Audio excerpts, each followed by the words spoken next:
cuánto pasó ya 8 meses casi del octavo mes, del mes de, perdón, voy a retroceder el cassette, casi 8 meses del año de la abundancia. ¿Y qué abundancia ha tenido usted? De problemas, hermano. Cada pescado de esos es un problema. Pero ya sabía que eran peces. Son peces todavía porque no los han pescado, ¿eh? Ya mero los sacan. Pero a veces estamos enfocados en esos problemas, en esas situaciones, y no nos disfrutamos la vida que Cristo nos ha prometido. Le he hablado hace unos días de ser emprendedores, le hablé de tantas cosas de eso, hermano, pero no me puedo pasar toda la vida hablando de eso. Nosotros tenemos que ser adoradores en espíritu y en verdad. Y mire, este es otro asunto. Porque para muchos, yo no sé cuántos se habrán convertido aquí en esta iglesia, y les hace falta equipamiento en ese sentido. Y otros que se convirtieron en otra iglesia, que tal vez pasaron años ahí, pero no les enseñaron a adorar a Dios. No les enseñaron lo que es la alabanza. Y partimos desde cosas muy sencillas, pero muy sencillas. Como por ejemplo, dice un director de alabanza, hermano, vamos a adorar al Señor. Y comienza a cantar un canto que no adora para nada a Dios. Cuénteme de lo que usted ha oído. Vamos a adorar a Dios. Y un canto que se pueda ministrar ahí. Ese es de la alabanza, díganme. ¿Sí? No. O algo que está... ¿Sí? Sí, por ejemplo. Era la 1 de la madrugada, yo buscaba el rostro del Señor. Eso no es adoración. Tiene un ritmo lento. Tiene así romántico, decir un hermano, ¿eh? Pero eso no significa que estemos adorando a Dios. ¿Sabe que se puede adorar con un ritmo rápido? ¿Sabía o no sabía? O sea, para adorar no necesariamente hay que estar llorando. Uno puede adorar con alegría. Uno puede adorar con libertad, hermano. O sea, adorar no es llorar. La adoración no tiene que ver solo con quebrantamiento, sino con la persona de nuestro Dios. Entonces, yo quiero explicar un poquitito en esto. Mire, hay lugares donde hasta los músicos están endemoniados. De veras. El director de alabanza, sus ayudas ahí, hermano. Hay lugares donde están llenos de pecado en el altar. ¿Cómo va a ser una adoración que fluya y que engrandezca al Rey de Reyes, hermano, si hay ofrendas que no las recibe el Señor porque están contaminadas? Entonces, vamos a espigar. Ay, Dios mío, ayúdanos. Hechos 15:15 dice: y con esto concuerdan las palabras de los profetas, como está escrito: después de esto volveré y reedificaré el tabernáculo de David que está caído, y repararé sus ruinas y lo volveré a levantar. Entonces, mire, le digo, yo voy a espigar rapidito en todo esto, pues son temas que en un momento hemos abordado, pero por separado. Y ahora yo lo quiero como juntar todo y que el Señor me ayude para darle una perspectiva de lo que es la alabanza y la adoración. Pero la promesa del Señor es que en los últimos días Él iba a reedificar, a restaurar el tabernáculo de David que está, ahí dice, que está caído. Que el Señor lo va a levantar. Y repararé sus ruinas y lo volveré a levantar. El punto es, ¿Cuál era el tabernáculo de David? De hecho, nosotros lo cantamos. ¿Sí? ¿Cómo decimos? Salieron como 4 coros ahorita. No, pero bueno, sí, ese Dios es exaltado aquí. Vamos a la casa de David, ministra en la presencia del Señor, cantando alabanzas, con pandero y danzas, en alegres danzas. Algo así. ¿Y el que ustedes dijeron? Hoy en día,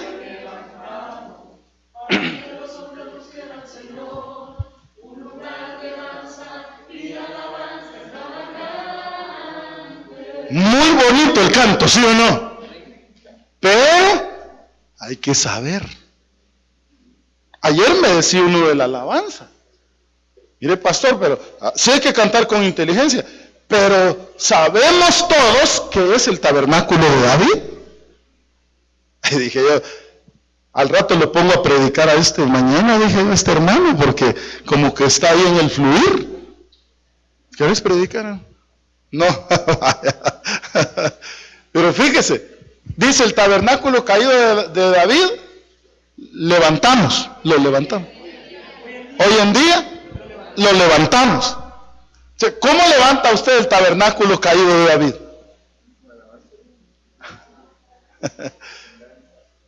¿Cuál era el tabernáculo de David? Le hago yo solo la semblanza así rapidito. Dios quería, a Dios le gusta estar con su pueblo.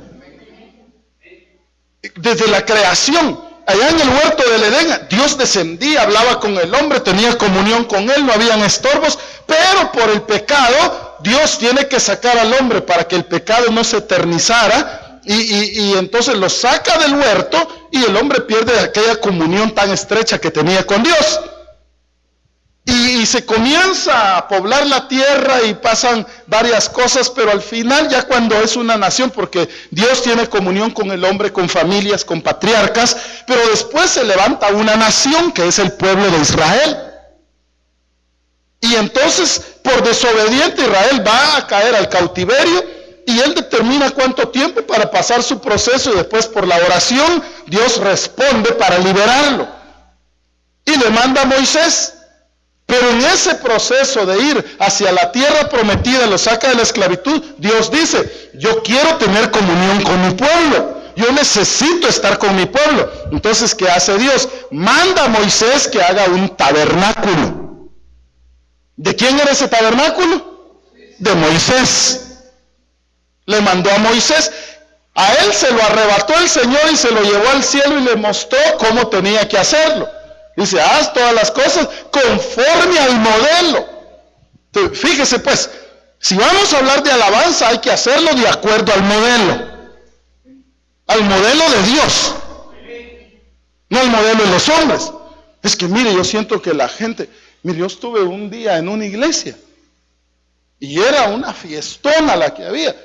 Y había un grupo invitado y solo cantaron 4 y ni una me sabía yo. Y el director con una guitarra y se iba por allá. Y ahí regresaba al micrófono, hermano. No pude cantar ni una. Y ahí solo cantó otra de Julio Melgar, que con eso me alivió un poco. Pero solo una. No hubo adoración, no. Y era una fiestona, pero fiestona. Y yo digo, y no me aguanté, pues como me habían invitado, yo considero así una buena relación con el siervo. Yo le dije, ay hermano, la alabanza. Sí, hombre, me dijo. Mire, pero aquellos, los de la alabanza, querían invitar a alguien. Pero yo hubiera preferido, le dije, que sus hijos espirituales fluyeran y hicieran algo hermoso y no andar trayendo a gente que no, para mí, no ministraron, hermano. Sí cantaron y tocaba muy calidad la guitarra el muchacho y el pianista, Hermano, qué pilas. Yo hasta sentía como que era una grabación, fíjense. No será que han puesto una pista, decía, pero es que de veras, o sea, bonito pues al oído, pero no adoraban, no adoraron.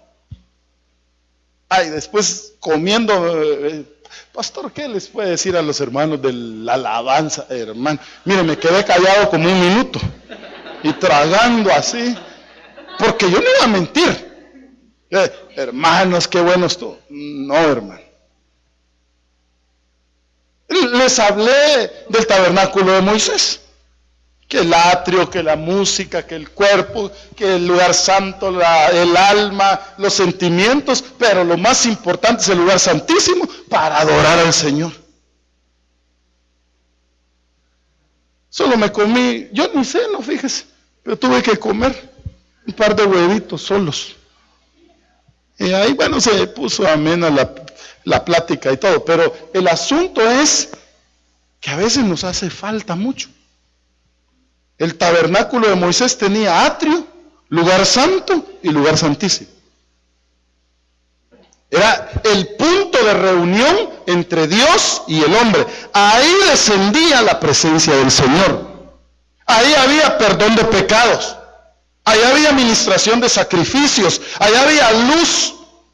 Mire, todos los elementos que tenía. Por ejemplo, en el atrio, ¿qué había? Ustedes ya deben de ser expertos en esto, hombre. Lo primero que había era el altar de bronce, que es el altar del sacrificio, donde se mataba el corderito y se ofrecía como holocausto a Dios. Pero como se manchaban todos, más adelante había una gran pila, el lavatorio o lavacro, y entonces el sacerdote ahí se limpiaba. Luego en el lugar santo estaba la mesa de los panes de la proposición o panes sin levadura, del otro lado estaba el candelero de oro, y en la entrada del lugar santísimo estaba el altar de oro. ¿Qué significa eso? Panes sin levadura, una vida sin pecado. El candelero de oro, la única iluminación que había ahí, el Espíritu Santo iluminando nuestra vida. Tenía 7 brazos, los 7 espíritus de Dios, iluminando la vida de los hijos de Dios. El altar de oro que estaba ya para entrar al lugar santísimo, era el altar del incienso, donde se quemaba el incienso. Y Apocalipsis dice que el incienso son las oraciones de los santos. Es una vida de oración. Y en el lugar santísimo que había, el arca del testimonio era lo único. Ahí se rociaba la sangre para ver si el Señor perdonaba los pecados del pueblo. Ahí yo le he hablado de eso, de la vida nuestra. Hay gente que solo llegó al altar de bronce, al altar del sacrificio, es decir, aceptó a Cristo y ahí se quedó. Entonces su vida no progresa. ¿Es cristiano usted? Amén, sí, yo hace 10 años que entregué mi vida a Cristo. Pero el lavatorio, el lavacro, ¿qué significa? Bautismo en agua. ¿Y cuánta gente hay que no se ha bautizado en agua? Tienen años y años de ser cristianos y no se han bautizado en agua. Entonces tienen una vida de atrio, son cristianos de atrio. Y le voy a decir de una vez, los cristianos de atrio no se van a ir en el arrebatamiento. Porque el que se va en el arrebatamiento es el que se perfeccionó, y el único que nos puede perfeccionar es el Espíritu Santo en el lugar santísimo. En el atrio, solo haber aceptado a Cristo. ¿Son salvos, sí o no? El que acepta a Cristo es salvo, sí o no. Pero hay muchos que se van a alejar avergonzados en la parucía del Señor. Son salvos, pero no se van a ir. ¿Por qué? Porque no siguieron en su vida de perfeccionamiento. Entonces, después del bautismo en agua, ¿qué? Hay que entrar a la dimensión del lugar santo, donde nuestra vida debe de ser limpia de todo pecado. ¿Cómo nos limpia el Señor? Hay muchos medios de descontaminación. La sangre de Cristo, la Santa Cena, la palabra predicada, la alabanza ungida, la consejería, la administración, descontaminación, panes sin levadura. Dice, celebremos la fiesta. El apóstol Pablo dice en Corintios, hay que celebrar fiesta, pero no con la vieja levadura. Por eso algunos lo que hacen en la iglesia, hermano. Los ritmos que tocan son cumbia. Y se ponen a bailar al ritmo de cumbia. Eso yo lo he visto. Y usted también, me imagino, en algún momento. Y hay lugares donde han llegado hasta la tontería de sacar a una pareja. Y dicen que están alabando a Dios, que están disfrutando. No, hermano, eso es vieja levadura. Panes sin levadura. Candelero de oro, iluminación del Espíritu Santo. No es de que uno va a dejar de pecar porque, ay, si se da cuenta el pastor. Ay, si se da cuenta mi mujer. Si me llega a revisar el celular, me lo va a quebrar en la cabeza. Y por eso no hace cosas. Eso es miedo a la mujer. Lo que debemos de tener es respeto a Dios. Por la ayuda del Espíritu Santo que convence, hermano, nuestro corazón. Y abandonamos el pecado y nos sometemos. Oiga, nos sometemos a un proceso de liberación. ¿Cuándo me tengo que someter yo a un proceso de liberación? Cuando reconozco que hay pecados en mi vida que son recurrentes, una vez y otra vez y otra vez. Yo ya oré, ya le pedí perdón a Dios, pero allá en lo secreto estoy cayendo otra vez en el mismo pecado. ¿Qué tengo que hacer? Buscar ayuda. No con su mejor amigo, con su mejor amiga, que a veces se vuelve tapadera de sus pecados. Mire, hoy estoy hablando mero.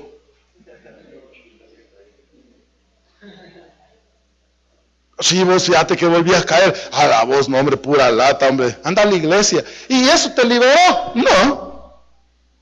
Eso no te libera.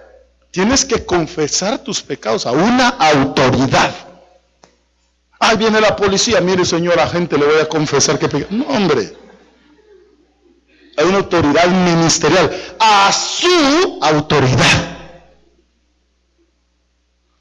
A veces uno va a diferentes iglesias y ahí alguien se quiere ministrar. Es que mire, pastor, yo tengo un problema. Y ya le dijo a su pastor. Le voy a decir. Y el pastor lo sabe. Pero a veces gente de San Cristóbal me ha buscado.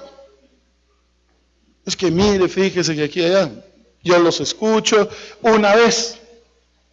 Ahí le digo, mira, tenés que ir con tu pastor. Porque él es el que está al cuidado de esa oveja.